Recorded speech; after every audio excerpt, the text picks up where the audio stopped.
Sophia Reynolds' fingers trembled on her violin as the final note of Tchaikovsky's Violin Concerto hung in the air of Lincoln Center.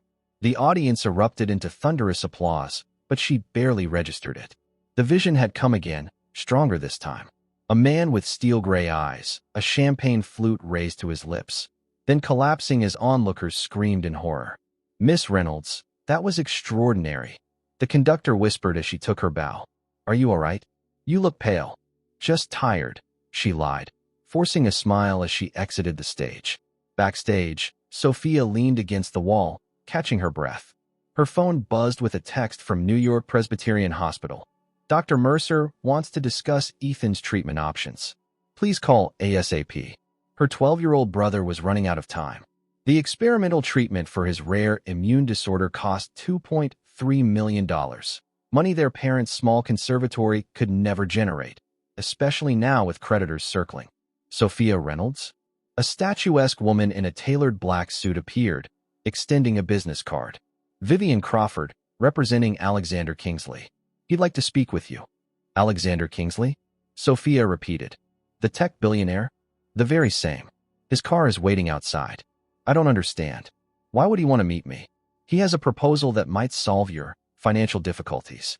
The woman's eyes flickered knowingly to Sophia's phone. "Regarding both the conservatory and your brother's medical bills." Sophia's heart pounded. "How does he know about my brother?" "Mr. Kingsley makes it his business to know things, Miss Reynolds. The car will wait 10 minutes. Your choice." 20 minutes later, Sophia sat in the back seat of a Rolls-Royce, speeding through Manhattan toward the Kingsley Technologies Tower. "Mr. Kingsley rarely makes these offers," Vivian said, breaking the silence. "In fact, you're the first." "What offers?" "Marriage." Sophia nearly choked. "Excuse me." "A contractual marriage. 3 years. No romantic entanglements. Complete discretion. In exchange, your brother receives the best treatment money can buy, and the Reynolds Conservatory remains open, debt-free." "That's insane. Why would someone like him need to buy a wife?" "After last year's scandal, Mr. Kingsley's board and investors are concerned about his public image. They need stability. You're talented, educated, publicly respected. And—" Vivian hesitated. "And what?" "Your background check confirmed you've maintained certain traditional values in your personal life." Sophia's cheeks burned. "My virginity is on his checklist? That's medieval." "It's business," Vivian replied coolly. "Pure optics. Traditional values appeal to conservative investors. Nothing personal." The elevator opened directly into a vast office. Floor-to-ceiling windows showcased the glittering Manhattan skyline. A man stood with his back to them, silhouetted against the night. "Miss Reynolds," he said, turning. Sophia froze. Those steel-gray eyes. The man from her visions. Alexander Kingsley. He extended his hand, his grip firm and cool. "I understand," Vivian explained my proposition. She did. "I find it offensive." A hint of surprise crossed his face. "Most would find $20 million over 3 years quite generous." "I'm not for sale. Everyone has a price, Miss Reynolds. Yours is just more noble than most." He slid a tablet across his desk. "Your brother's medical file. The treatment he needs is experimental. Insurance won't cover it. The Reynolds Conservatory will be foreclosed next month. Your mother's legacy gone." He paused. "Unless. This is coercion. This is opportunity. 3 years of marriage. Separate bedrooms if you wish. Public appearances, charity events, business dinners. Then divorce with a generous settlement and your family secure. Why me? Surely women throw themselves at you daily. Women with agendas. Pasts. Complications." His eyes were calculating. "I need someone beyond reproach. Someone genuine. And my virginity? As I said, beyond reproach. Old money investors are remarkably traditional." He shrugged. "The contract is straightforward. Your signature saves your brother and your mother's legacy." Sophia stared at the skyline, mind racing. The conservatory where generations of children found their passion for music. Ethan's face, growing paler each hospital visit. And those eyes, the same ones she'd seen in her vision. The man who would be poisoned. "I want amendments," she said finally. "My brother's treatment starts immediately. The conservatory receives an endowment, not just debt clearance." Alexander raised an eyebrow. "Negotiating already? Perhaps this arrangement will be more interesting than anticipated." He extended a pen. Do we have a deal, Miss Reynolds? 3 days later, Sophia stood in a Vera Wang gown worth more than her apartment, saying, I do, to a stranger whose death she had foreseen, wondering if she'd made a deal with the devil, or if she was his salvation. The Metropolitan Museum's Temple of Dinder glowed with thousands of white orchids and crystal chandeliers. 300 of New York's elites sipped champagne while pretending not to stare at the unexpected union of tech titan Alexander Kingsley and classical musician Sophia Reynolds. Smile, Alexander whispered, his hand possessively on the small of her back. The Wall Street Journal is watching. Sophia's cheeks ached from forcing warmth into her expression. Her wedding ring, a flawless 8-carat diamond, felt like a shackle. Harper will show you who's who, Alexander said, nodding toward a sharp-eyed Asian woman approaching them. I need to handle something. Mr. Kingsley needs you to charm Senator Mitchell, Harper explained after Alexander departed. His vote on the Energy Commission could impact the Aurora project launch. Sophia nodded, absorbing the information like lines in a play. 3 days of intensive briefings had crammed her head with details about Alexander's business empire, his rivals, and the powerful people whose approval he needed. That's Wesley Bennett, Alexander's half-brother, Harper continued, indicating a younger man watching them from across the room. Same father, different mother. He runs the international division. He looks unhappy about this marriage, Sophia observed. Wesley expected to inherit everything until you came along, Harper said matter-of-factly. The prenup gives you significant control if anything happens to Alexander. Sophia felt a chill. If anything happens, like poisoning at a public event. Mrs. Kingsley, a silver-haired man interrupted, extending his hand. Senator Mitchell, that was quite the whirlwind romance. Sophia gave the practiced response. When you know, Senator. Life's too short to waste time once you've found your person. Indeed, he replied, clearly skeptical. Your husband's energy initiative has many in Washington concerned about market disruption. Drawing on her briefing, Sophia navigated the conversation with surprising ease, eventually extracting a promise from the senator to visit the Aurora project demonstration the following month. Impressive, Alexander said later, materializing beside her with 2 champagne flutes. Mitchell's been stonewalling my team for months. Music teaches you to read people, Sophia replied, accepting the glass but not drinking. The rhythm of conversation isn't so different from a concerto. For a moment, something like genuine curiosity flickered in Alexander's eyes. Then his mask returned. We leave in 20 minutes, he said. The Four Seasons has prepared the presidential suite. Their wedding night. Sophia's stomach tightened. The contract didn't explicitly require consummation, but the implications hung between them, unaddressed. As Alexander turned to leave, Sophia overheard a conversation from a nearby group. Perfect timing with the Prometheus vote next week. Champagne delivery arranged for the honeymoon suite. Drake's instructions were clear. She recognized the company name, Prometheus Corp., Alexander's chief rival. Drake must be Vincent Drake, its CEO. The voices moved away before she could hear more, but one phrase echoed in her mind. Champagne delivery. Like in her vision. Sophia. It was Wesley Bennett, Alexander's half-brother, suddenly beside her. His smile didn't reach his eyes. Welcome to the family. Thank you, Wesley. I understand you're heading to Tokyo next week for the Prometheus negotiations. His expression flickered with surprise at her knowledge. Alexander's been sharing business details already? Interesting. Most of his relationships don't last long enough for pillow talk. We're not most relationships. Clearly. Wesley studied her. I wonder what he really sees in you. The convenient orphan with the tragic story and no powerful family to interfere. The virgin violinist. It's almost too perfect. You should ask him, Sophia replied evenly. Oh, I have. His answers weren't convincing. Wesley leaned closer. Whatever you think you're getting from this arrangement, be careful. Alexander destroys anything that gets too close. Before she could respond, Alexander appeared, placing a territorial hand on her waist. Everything okay here? His tone was light, but his eyes were cold. Just welcoming my new sister-in-law. Wesley raised his glass. To family. The Four Seasons presidential suite was larger than Sophia's entire apartment. Floor-to-ceiling windows showcased Central Park, now dusted with spring moonlight. Your room is through there, Alexander said, loosening his tie. Mine's across the hall. Sophia blinked. Separate rooms? The contract requires a marriage, not a honeymoon. He checked his watch. I have calls with Tokyo in an hour. There's something I need to tell you first, Sophia said. If it's about your second thoughts, this isn't the time. The papers are signed. It's about the champagne they're sending up. Alexander frowned. What champagne? The bottle that's about to arrive. From Vincent Drake. The security guard knocked before she could explain further. Special delivery for Mr. and Mrs. Kingsley. Compliments of Prometheus Corporation. Alexander accepted the ice bucket containing an elegant bottle. How thoughtful of our competitors. Don't drink it, Sophia said as soon as they were alone. Excuse me. It's poisoned. She took a deep breath.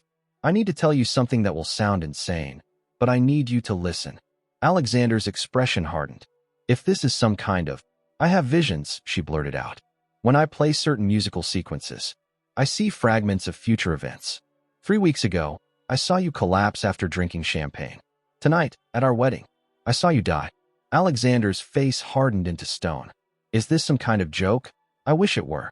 Sophia reached for the champagne bottle. Test it, please. You expect me to believe you're psychic? His laugh was sharp. What else did Prometheus tell you to say? Nothing. I've never spoken to anyone at Prometheus. Sophia met his gaze. You have a small scar behind your right ear from falling off a horse when you were 9. Your mother used to sing Blackbird by the Beatles when you couldn't sleep. You still keep her vinyl collection even though you tell everyone you sold it. Alexander went completely still. How could you possibly know that? The same way I know that bottle will kill you. Sophia stepped closer. Test it. Something flickered in his eyes. Doubt, perhaps, before he pressed a button on his watch. Harper, my sweet. Now, bring Carlton. Within minutes, Harper arrived with a stern-faced man carrying what looked like a metal briefcase. Carlton's our head of security, Alexander explained curtly. Harper called down. No hotel staff are to approach this floor without clearance. He handed the champagne to Carlton. Test this. Thoroughly. Sir. Carlton looked confused. Just do it. As Carlton set up portable testing equipment from his case, Alexander turned to Sophia. Let's assume, for now, that you're not working with Prometheus. Explain these visions. They started after my mother died. When I play certain passages, usually when I'm emotionally charged, I see fragments. Never the full picture, just moments. Sophia sank onto the edge of a chair. I saw you dying 3 weeks ago during practice. I didn't know who you were then. When Vivian approached me after my concert, and I finally saw your face. You recognized me from your vision, Alexander finished. Yes. So you agreed to marry me too. What? Save my life? That and my brother's. Sophia's voice softened. I needed the money regardless. But when I realized you were the man from my vision, it felt like. She hesitated. Like what? Like fate, she whispered. Carlton cleared his throat. Sir, you need to see this. They gathered around the equipment. The sample shows traces of tetrodotoxin, Carlton explained. No taste, nearly undetectable. Paralyzes the respiratory system within minutes. Alexander's face drained of color. You're certain? Yes, sir. This concentration would be fatal. Silence filled the room. Harper's fingers flew across her tablet. Security footage shows the bottle was delivered directly from Prometheus headquarters. The courier just left the building. Lock down the hotel, Alexander ordered. Alert our security team, but keep the police out of it for now. I want to handle this personally. Of course, sir. After Harper and Carlton left with the poisoned champagne, Alexander poured 2 fingers of whiskey from the bar and drank it in one swallow. You saved my life, he said finally. Yes. Why not just warn me? Why go through with the marriage? Would you have believed a stranger's warning? Alexander studied her. How much do you actually see in these visions? Fragments. Disconnected moments. Sophia hesitated. And sometimes, emotions. Whose emotions? Yours. Mine. I don't always know. She looked away. When I saw you dying, I felt grief. As if I'd lost something irreplaceable. Something I didn't know I had. Alexander moved to the window, staring out at the city lights. My father died when I was 11. Poisoned at a business dinner. The official report called it a heart attack, but my mother knew better. His voice was flat. She spent every penny investigating, trying to prove it was murder. When the money ran out, he trailed off. I know, Sophia said softly. She took her own life. You found her. Alexander turned sharply. That's not in any file. I told you. The visions show me things. Sophia approached slowly. You were holding her Blackbird record when you found her. His face contorted briefly before the mask slipped back into place. If what you're saying is true, and I'm not conceding it is, why would Vincent Drake want me dead now? I don't know, Sophia admitted. But I've learned to trust what I see. Alexander paced the room. The Aurora project goes public in 3 weeks. It's revolutionary clean energy technology. If I die, the patents revert to the board. Wesley would take control. He stopped suddenly. Wesley, who was meeting with Prometheus last week. Your brother wouldn't. Half-brother, Alexander corrected coldly. And yes, he would. For the right price. A heavy silence fell between them. This was no longer a business arrangement. No longer just a contract. Someone had tried to kill Alexander, and Sophia's inexplicable gift had saved him. What now, she asked. Now, Alexander said, his eyes glinting with something dangerous. We play along. Publicly, we're newlyweds in love. Privately, we find out who's behind this and why. He studied her. Unless you want out, I can still ensure your brother's treatment and the conservatory's future. No, Sophia said with surprising certainty. I'm staying. Alexander approached her, really looking at her for the first time. His hand rose, hesitantly, to touch her cheek. Why? You've fulfilled your part. You've warned me.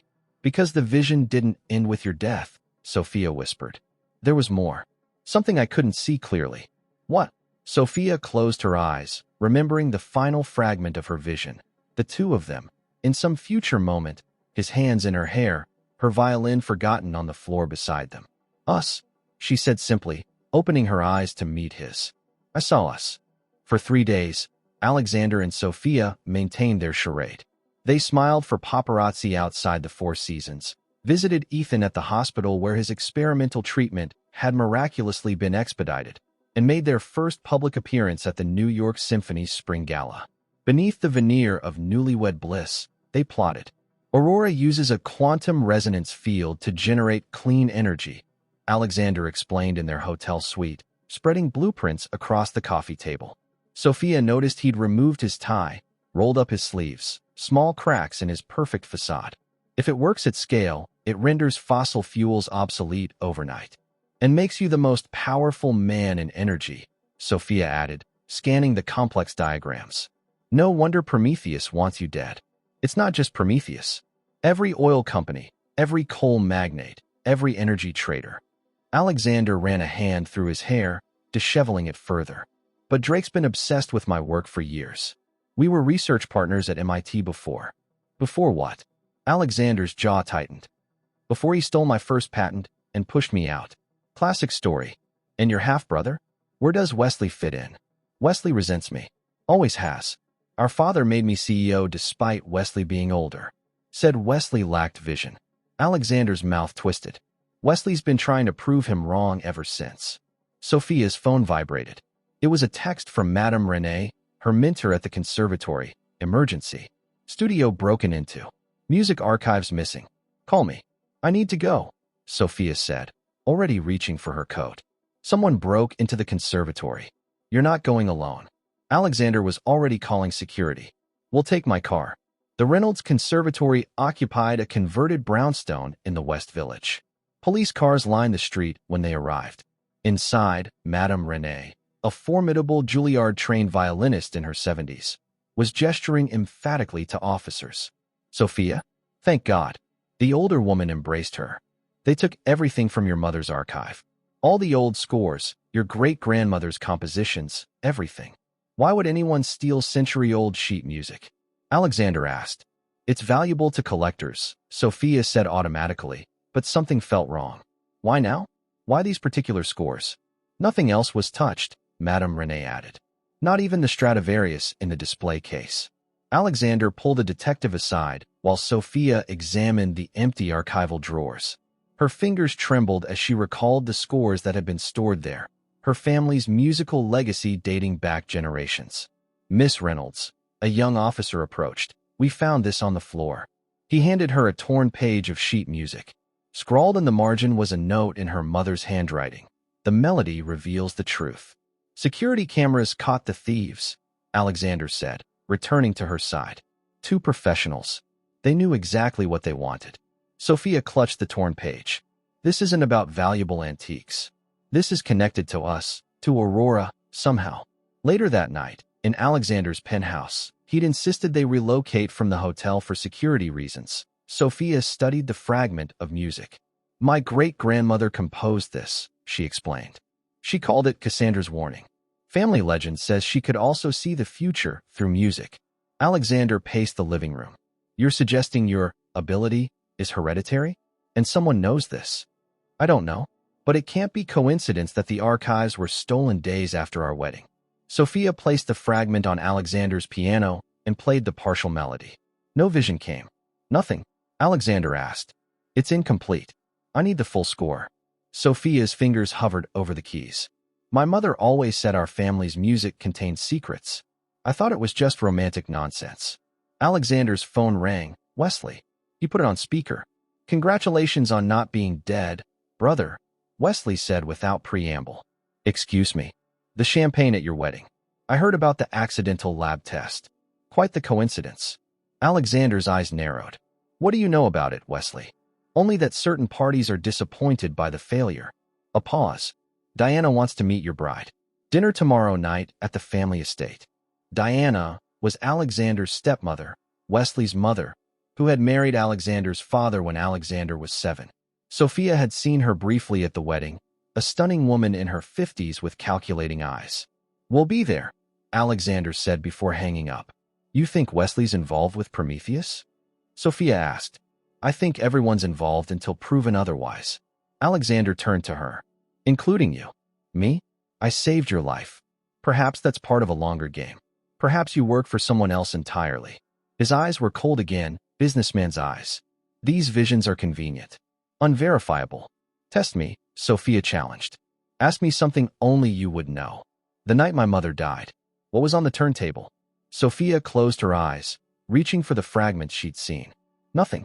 The record had finished playing, but her favorite was side 2 of Abbey Road. Golden Slumbers was the last song she heard. Alexander's face went white. I've never told anyone that. Not even the police. Now do you believe me? Before he could answer, Sophia's phone rang. It was Ethan's doctor. Miss Reynolds? Your brother's had a severe reaction to the treatment. You should come immediately. At the hospital, Ethan lay unconscious, surrounded by machines. His small body seemed to disappear beneath the tubes and wires. Dr. Mercer met them outside the ICU. The treatment triggered an autoimmune response. We've stabilized him, but what? Sophia demanded. We need to suspend treatment until we understand what happened. The doctor hesitated. The medication comes from a subsidiary of Prometheus Pharmaceuticals. They're sending a specialist. Alexander and Sophia exchanged alarmed glances. No, Alexander said firmly.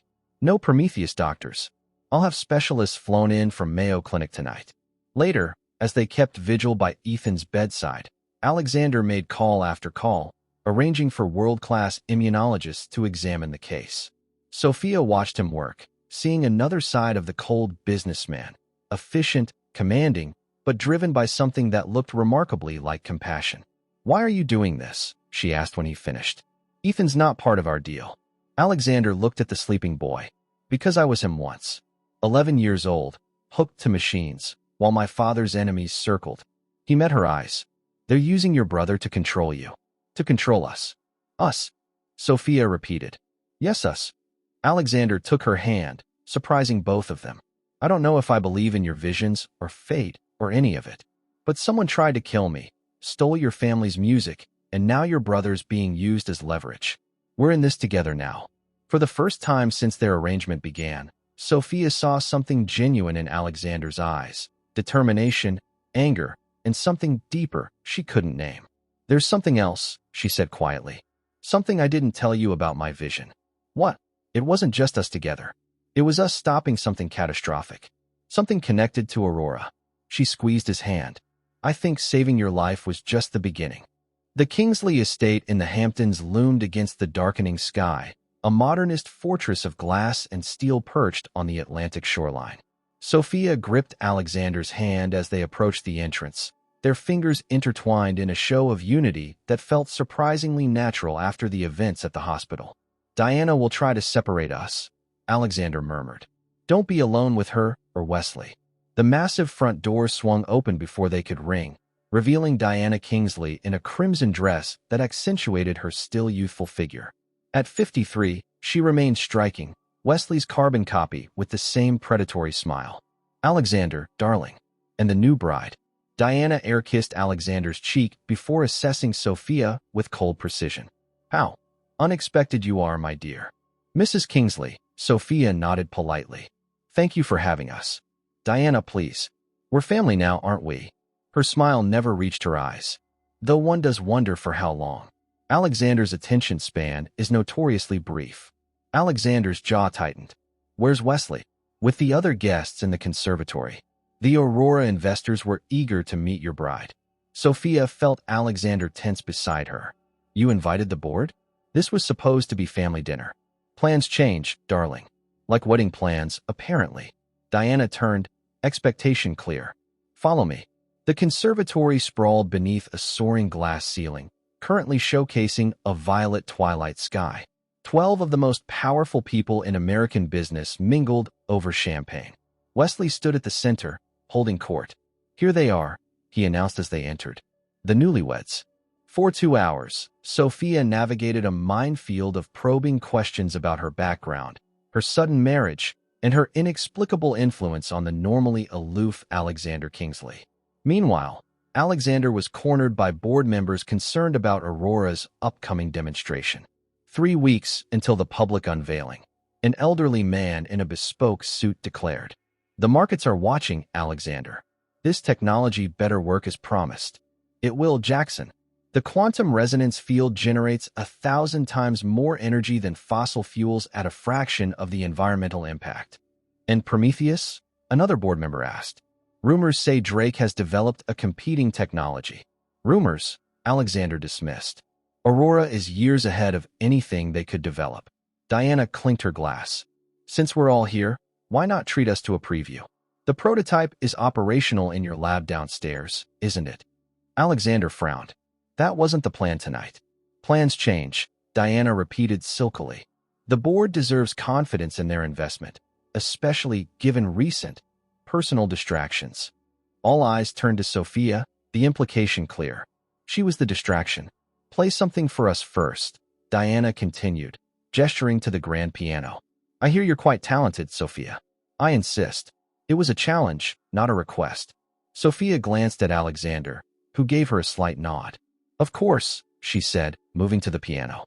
Her fingers hovered over the keys momentarily before she began Debussy's Clair de Lune, letting the dreamy notes fill the conservatory.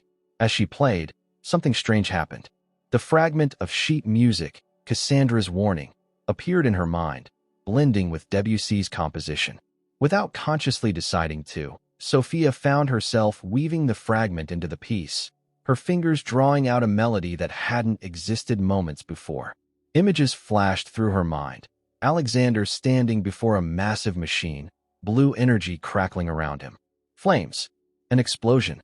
Wesley and Diana watching from behind protective glass. A date on a digital readout. May 15th. The Aurora demonstration date. The music ended. The room erupted in applause, but Sophia barely heard it. Her eyes sought Alexander's across the room, trying to convey the urgency of what she'd seen. "Magnificent," Diana declared. "Now, shall we see this revolutionary technology?" The group descended to a state-of-the-art laboratory beneath the mansion. A cylindrical chamber dominated the center, surrounded by computers and monitoring equipment. Inside the chamber, a small sphere pulsed with blue light. "The Aurora Core," Alexander explained, slipping into presenter mode. "It creates a self-sustaining quantum field that generates clean energy from subatomic interactions." He nodded to a technician, who activated a sequence on the main console. The sphere's glow intensified. Readings on the monitors climbed steadily. "We're at 12% capacity," Alexander continued. "At full power, this single core could power all of Manhattan. Clean, sustainable, and completely safe." "Completely safe?" Wesley echoed skeptically. "The containment protocols suggest otherwise." Alexander ignored him. The demonstration in 3 weeks will showcase a scaled-up version powering a small city grid. After FDA and Energy Department approval, we'll begin global implementation next year.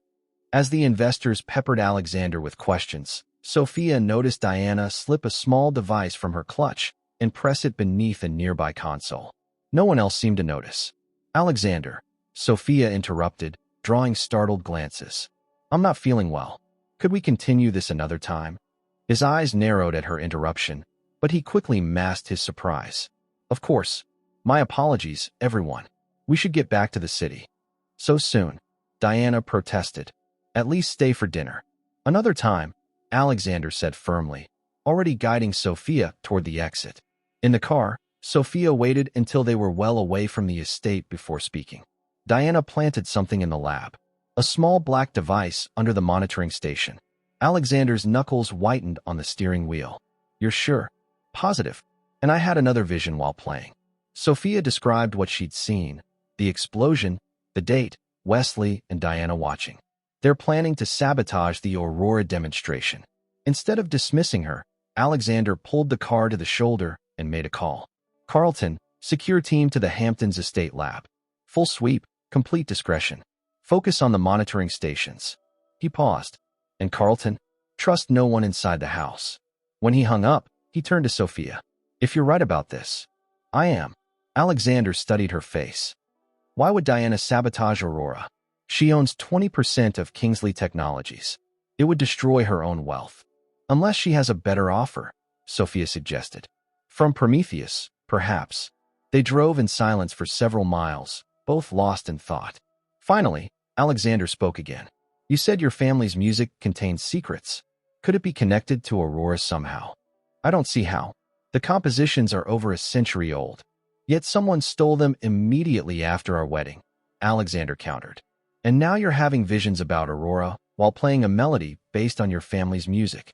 Before Sophia could respond, Alexander's phone rang. It was Carlton. Sir, we found it. Some kind of remote access module hardwired into the monitoring system. It would have allowed external override of the containment protocols. Keep it secure. Full forensic analysis. Alexander hung up and looked at Sophia with new respect. You were right. We need to find those stolen scores, Sophia said. There's something in them. Something about my ability, about Aurora, about all of this. Alexander nodded slowly. We will. But first, we need to figure out who we can trust. We can't go back to the penthouse tonight. They'll be watching. Where then? Alexander took an unexpected exit off the highway, somewhere no one would think to look for us. An hour later, they pulled up to a modest brownstone in Brooklyn. You own this? Sophia asked skeptically. It was my mother's studio. I kept it after she died. No one knows about it except me. Alexander punched a code into a discreet keypad. Not even Diana or Wesley. Inside was a musician's sanctuary, a baby grand piano, walls lined with vinyl records, and worn, comfortable furniture. Nothing like the sleek, impersonal penthouse where Alexander supposedly lived. You play? Sophia asked, surprised. My mother taught me. Before. He trailed off. I haven't touched a piano in years. Sophia approached the instrument, running her fingers lightly over the keys. This is the real you, isn't it? Not the cold CEO everyone sees. Alexander remained by the door, as if reluctant to fully enter this preserved piece of his past. That cold CEO has kept me alive in a world of Dianas and Wesleys. And lonely, Sophia observed quietly. Their eyes met across the room. Really met, without pretense or calculation for the first time since their arrangement began. Something shifted between them, a recognition that transcended their contract and the dangers swirling around them. Play something, Alexander said suddenly. Something that might trigger a vision. We need more information. Sophia sat at the piano and began to play from memory, a piece her mother had taught her, one of her great-grandmother's compositions. As the music filled the small studio, Alexander closed his eyes, the tension visibly leaving his body. No visions came, but something else happened, a connection, a bridge forming between two souls who had been isolated for too long. When she finished playing, Alexander was beside her on the bench, close enough that she could feel the warmth of him. We're going to stop them, he said softly. Whatever they're planning. We'll stop them together. His hand covered hers on the keys, and Sophia knew in that moment that their arrangement had become something neither of them had anticipated, something real. Dawn broke over Brooklyn, filtering through dusty blinds into the studio where Sophia had fallen asleep on the vintage sofa. She awoke to the sound of quiet piano notes. Alexander, playing a hesitant melody with unpracticed fingers. "Bach?" she asked, sitting up. He stopped immediately. "Sorry, I didn't mean to wake you." "Don't stop." Sophia joined him at the piano. "Your mother taught you well." Alexander's hands retreated from the keys. "We should focus on what matters." Carlton called. The device from the lab was manufactured by Helios Tech, a Prometheus subsidiary. "So Diana is working with Vincent Drake." "It appears so." Alexander rose from the bench, retreating behind his businessman mask. "We need those missing musical scores. Any ideas where to start looking?" Before Sophia could answer, her phone rang. "Madame Renee." "Sophia? Thank God. Someone broke into my apartment last night. They took your mother's journals. All of them. Are you hurt?" "No, I wasn't home. But there's something you should know." The older woman hesitated. "Your mother left something for you. A safety deposit box key. I was supposed to give it to you when you turned 25, but with everything happening." "Where is it?" Sophia asked. "Manhattan Community Bank on West 4th, box 427. The code is your mother's birthday." After hanging up, Sophia relayed the information to Alexander. "It could be a trap," he warned. "Or it could be exactly what we need." Sophia was already gathering her coat. "Those journals detailed all my early visions. If my mother left something in that safety deposit box, it must be important." Manhattan Community Bank was nearly empty when they arrived. The manager escorted them to the vault, then left them alone with the safety deposit box. Inside was a flash drive, a small leather journal, and an antique locket. "We can't review this here," Alexander said. "Too exposed." They returned to the brownstone, where Alexander connected the flash drive to a secure laptop. It contained a single video file, dated 2 weeks before Sophia's mother died in a car accident 8 years ago. Elizabeth Reynolds appeared on screen, looking tired but resolute. "Sophia, if you're watching this, I'm gone, and you've begun experiencing the visions. There are things you need to know." Sophia gripped Alexander's hand as her mother continued. "Our family's gift traces back generations. We see fragments of possible futures through our music. Your great-grandmother saved hundreds during the 1906 San Francisco earthquake using her visions. I've used mine to help where I could." Elizabeth looked directly at the camera. "But there's more. The Reynolds women don't just predict events. We're drawn to specific people. Soul connections. People whose futures intertwine with ours in ways we can't escape." Alexander's hand tightened around Sophia's. "The Kingsley family has been connected to ours since the 1920s, when your great-grandmother saved James Kingsley Sr. from a laboratory accident. The technology he was developing then has evolved into what they now call the Aurora Project." Sophia and Alexander exchanged shocked glances. Alexander Kingsley will continue his grandfather's work. And like his grandfather, he faces danger from those who fear what this technology means. Elizabeth's eyes filled with tears. "I've seen you with him, Sophia. I've seen what you become together. Find him. Help him. The locket contains a key to understanding your gift. I love you, sweetheart. Trust your music." The video ended. Silence filled the room. "How could she know?" Alexander whispered. "About Aurora? About us." This was years ago. Sophia opened the antique locket. Inside was a tiny, yellowed fragment of sheet music. "It's another piece of Cassandra's warning," she realized.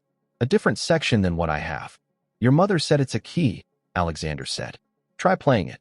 At the piano, Sophia carefully reproduced the fragment. Nothing happened. "It needs more," she said. "It's still incomplete." Alexander paced the studio. "Your mother knew my grandfather. She knew about Aurora before it was even named. These connections go back a century." He stopped suddenly. "Vincent Drake worked with my grandfather too, before he supposedly died in a lab accident." "Supposedly?" "My grandfather's body was never found. Just like your great-grandmother's sheet music supposedly burned in a fire, yet fragments keep appearing." Alexander ran his hands through his hair. "We're missing something crucial." Sophia opened her mother's journal. There might be answers here. The journal contained coded entries that took hours to decipher. By dusk, they had pieced together a startling narrative, Elizabeth Reynolds had been investigating the connection between Kingsley Technologies and Prometheus for years, suspecting that Vincent Drake had faked his death decades ago and was now operating under a new identity. According to this, Vincent Drake isn't Vincent Drake, Sophia said. He's James Kingsley Sr., your grandfather. Alexander looked stricken. That's impossible. My grandfather died before I was born. Your mother didn't think so. She believed he faked his death after stealing research from his partner, my great-grandfather. Research about using sound frequencies to enhance energy production. Sophia closed the journal. Sound frequencies, Alexander. Music. What if Aurora's quantum resonance field is somehow connected to my family's musical gift? Before Alexander could respond, his secure phone buzzed with a text from Harper. Security breach at corporate. Files on Aurora missing. Wesley gone. We need to move, Alexander said grimly. We're not safe here anymore. As if confirming his words, headlights swept across the windows as vehicles surrounded the brownstone. Back door, Alexander whispered, grabbing the laptop and journal. Sophia snatched the locket and flash drive as they slipped through the kitchen toward a rear exit. They emerged into the alley just as figures in black tactical gear entered the front. Alexander led Sophia through a maze of Brooklyn back streets until they reached a 24-hour diner. We can't go back to any of my properties, Alexander said once they were settled in a corner booth. They'll be watching everything. My apartment's not safe either. Sophia stared into her untouched coffee. Ethan's still in the hospital under protection, but they could use him as leverage if they find us. Alexander made a call to Carlton, speaking in what sounded like code. When he hung up, he looked marginally relieved. Secure transport in 20 minutes. I have a contingency property upstate. Off all records. Alexander, Sophia said softly. If my mother was right, if Vincent Drake is really your grandfather, what does that make Wesley? His expression darkened. A pawn or a co-conspirator. Either way, he's not my brother. The next few hours passed in tense silence as they were transported via helicopter to a remote cabin in the Adirondacks. The property was rustic but secure, with satellite communications and solar power. We'll be safe here for now, Alexander said, checking the security perimeter. But we need a plan. The Aurora demonstration is 10 days away. Sophia set the locket's musical fragment on the cabin's old upright piano. We need the complete composition. If my family's music is connected to Aurora's technology somehow, the full score might reveal how to stop the sabotage. Or how to perfect it, Alexander added quietly. What if that's what they're after? What if Aurora doesn't work as designed because it's missing something from your family's research? They spent the night reviewing Elizabeth's journal and the Aurora schematics Alexander had stored on his secure server. By morning, a theory had formed. Your quantum resonance field is unstable, Sophia said, pointing to simulation data. That's why the demonstration is only running at partial capacity. If the resonance were enhanced by specific sound frequencies, it would stabilize the field, Alexander finished. That's what my grandfather and your great-grandfather were researching, using harmonics to amplify energy production. A notification pinged on Alexander's laptop, an encrypted message from Harper. VD announced competing tech launch. Same day as Aurora demo. Stock already responding. They're making their move, Alexander said. Going public with their version of Aurora, likely enhanced with your family's research. On the same day, they plan to sabotage our demonstration. We need to go back, Sophia decided. To the conservatory. There must be copies of those scores somewhere. My mother would have hidden backups. Too dangerous, Alexander objected. They'll be watching the conservatory. Then we'll need a diversion. Sophia's fingers traced the piano keys thoughtfully. Something big enough to draw attention away from us. Like what? Sophia met his gaze steadily. Like divorce papers. Filed publicly. With allegations of fraud. Alexander stared at her. You want to fake a divorce? Now, think about it. They know we're working together. But if they believe I've discovered some deception and left you, they won't expect us to be searching for the music together. Alexander considered it. It might work. We'd need to make it convincing. I'll contact Madame Renee first. If anyone knows where my mother might have hidden copies, it's her. Sophia hesitated. There's something else we need to discuss. If we find the complete composition, I'll need to play it. During the Aurora demonstration. That would put you directly in danger. I don't think we have a choice. Sophia took his hand. Your family and mine have been connected through this technology for generations. I think that's why I saw you in my vision. Why I was drawn to you before we ever met. We're supposed to finish what they started. Together. Alexander looked down at their joined hands. No pretense now. No audience to perform for. Just two people bound by forces they were only beginning to understand. I didn't believe in fate, he said finally. Until I met you. Outside the cabin windows, dawn broke over the mountains, illuminating the path ahead. Dangerous, uncertain, but facing it together. Marital fraud? The New York Times headline screamed across digital billboards in Times Square. Violin prodigy files for divorce from tech billionaire after just 2 weeks. Sophia pulled her baseball cap lower as she hurried past the news kiosks, all featuring variations of the same story.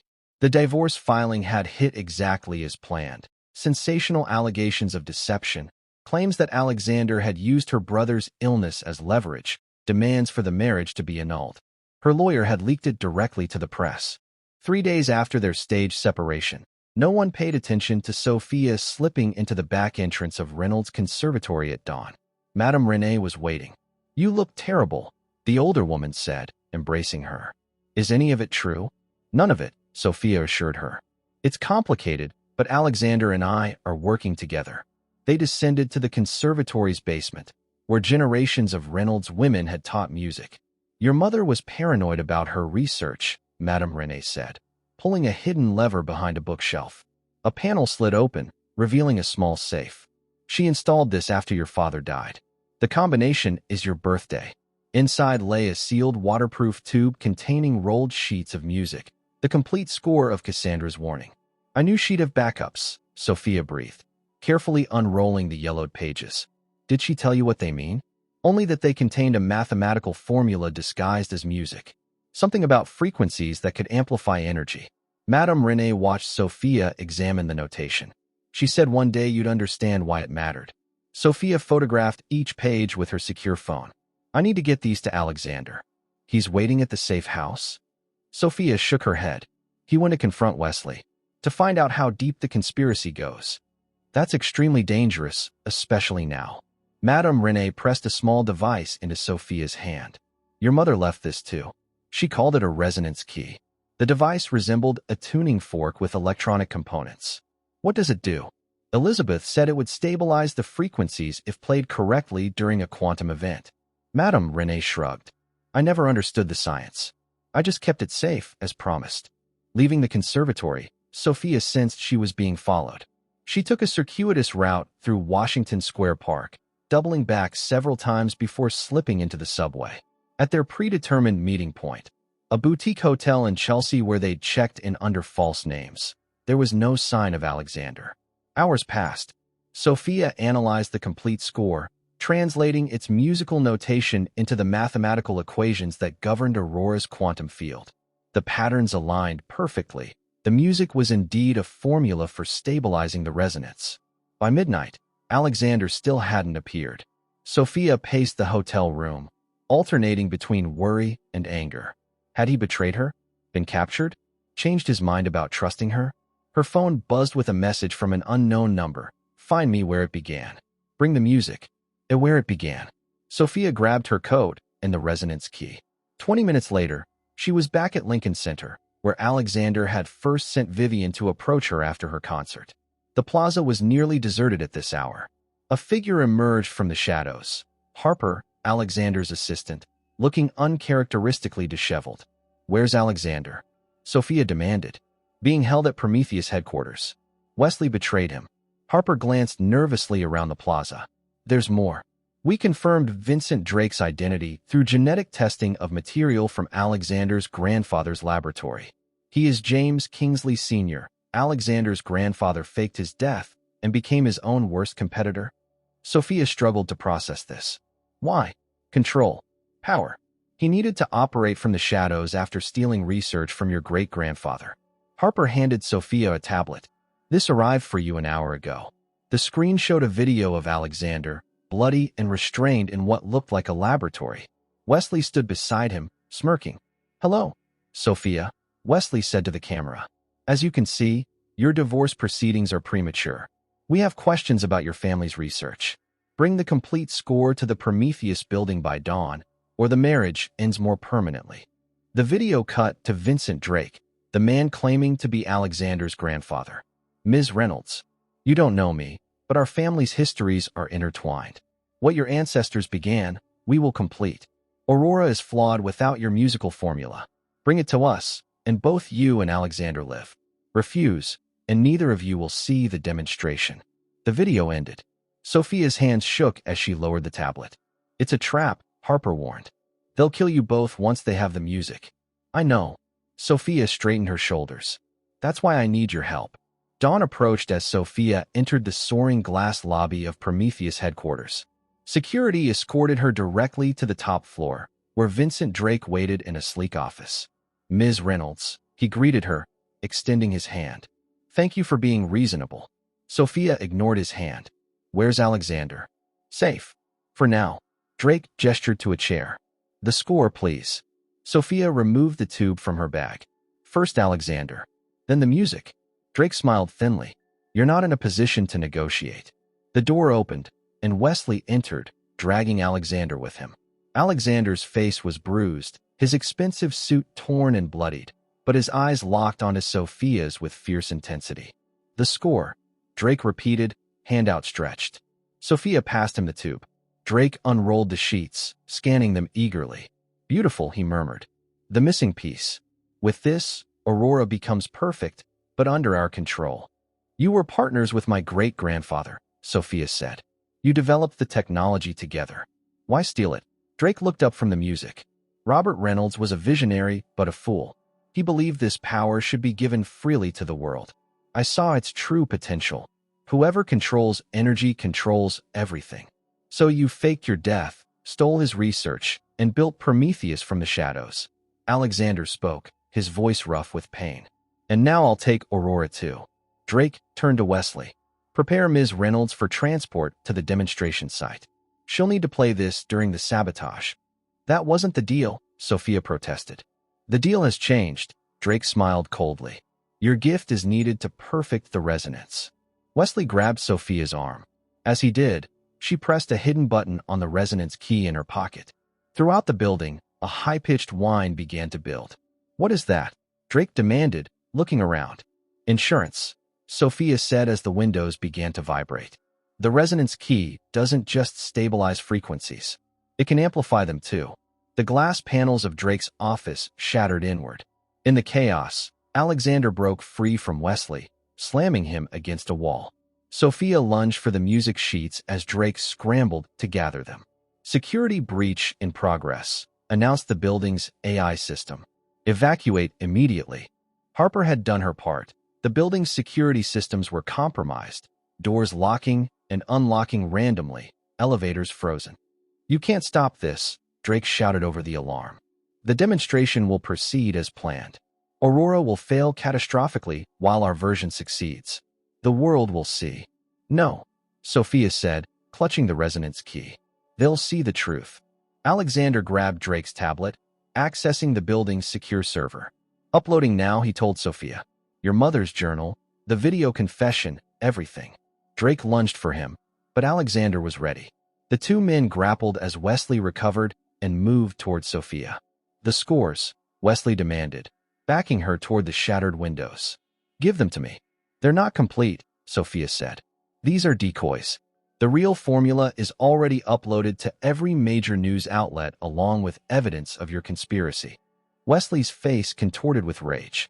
He charged at her just as the floor-to-ceiling shelving unit behind him toppled, pinning him beneath hundreds of pounds of books and artifacts. Harper appeared in the doorway, fire extinguisher in hand. Time to go? Buildings crawling with FBI. Drake broke free from Alexander, pulling a gun from his desk.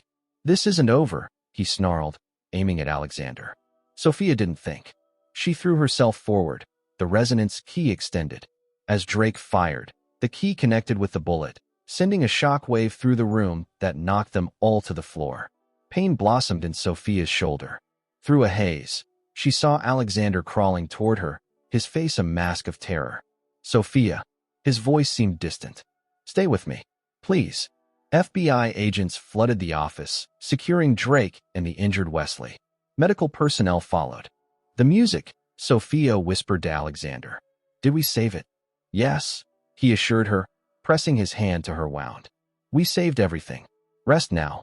As darkness closed in, Sophia heard Alexander's voice breaking as he pleaded with her to stay awake. The last thing she felt was his tears falling on her face and a strange musical hum building within her, a melody she'd never heard before but somehow knew by heart. Sophia drifted through darkness, fragments of music guiding her like stars. Sometimes she heard Alexander's voice, pleading with her to come back.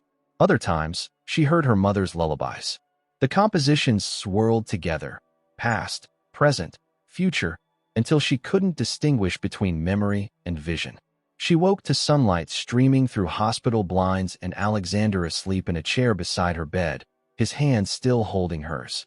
His face was haggard, unshaven, his designer clothes replaced by rumpled hospital scrubs. Hey, she whispered. His eyes flew open. Sophia. Her name on his lips sounded like a prayer. You're awake. How long? For days. He pressed her hand to his cheek. The bullet missed your heart by centimeters.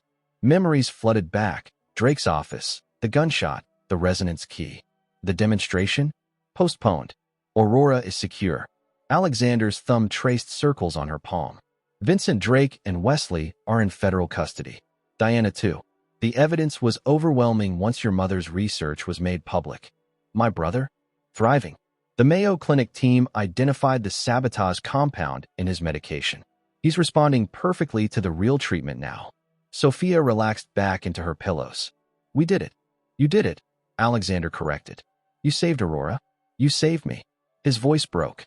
When I saw you fall, I realized losing you would mean losing everything that matters. The harsh businessman was gone, stripped away by terror and vigil. Here was the real Alexander. Vulnerable, sincere, his heart finally unguarded. Those divorce papers, he continued. Even though they were fake, seeing them made me understand something. I don't want an arrangement with you, Sophia. I want a life. A real marriage. Alexander. I love you, he said simply. I think I have since you saved my life that first night. I was just too afraid to admit it. Sophia touched his face, tracing the new lines worry had etched there. I saw this moment, she whispered. In my very first vision. Not the danger or Drake or any of it. Just this. Us. Here. For weeks later, Sophia stood backstage at Lincoln Center, fidgeting with her gown. Tonight marked her return to performing after the shooting, debuting an original composition entitled Quantum Resonance. Ready? Alexander asked, handsome in his tuxedo. Terrified, she admitted. This piece combines my family's musical formulas with modern composition. It's like sharing a century-old secret with the world. A secret that saved lives. Alexander kissed her forehead. Your mother would be proud. The audience fell silent as Sophia walked on stage. She settled at the piano, took a deep breath, and began to play. The music built gradually. Mathematical patterns woven through emotional passages, science and art becoming one. As the final movement reached its crescendo, Sophia felt the familiar shimmer of a vision forming, but different this time. Not fragments, but a complete moment unfolding. A sunlit porch, two children playing in a garden while Alexander, gray touching his temples, worked nearby. Her violin case open, compositions scattered around her. A feeling of absolute peace. Home. The audience rose in thunderous ovation as she finished. Sophia bowed, tears in her eyes, not for their approval, but for the future she'd glimpsed. A future now possible. At the gala reception afterward, Alexander clinked his glass for attention. Beside him stood Ethan, healthy and beaming in his first tuxedo. Today marks 2 celebrations, Alexander announced. The successful public launch of Aurora Energy, which will provide clean power to underserved communities worldwide, and the Reynolds Kingsley Foundation for Musical Arts and Sciences. Applause rippled through the crowd. Alexander continued. The foundation will ensure young musicians and scientists have resources to pursue their gifts, regardless of financial circumstances. And its first president will be, he turned to Sophia with a smile, my wife. For real this time. Later, in the quiet of the brownstone studio, their home now, not just a hideout, Alexander played Bach while Sophia curled beside him on the bench. Think we'll ever have normal lives? She asked. Normality is overrated. His fingers moved smoothly over the keys, his playing stronger now with daily practice. I prefer extraordinary. With you. On the piano sat framed sheet music, the complete Cassandra's Warning score alongside Sophia's new composition. The past and future in harmony. Just like the unlikely couple whose hearts had found each other across generations of secrets, science, and song. Sophia leaned against Alexander's shoulder as he played, feeling the music vibrate through both of them. No visions came, none were needed. The future they would create together was already beginning, one note at a time.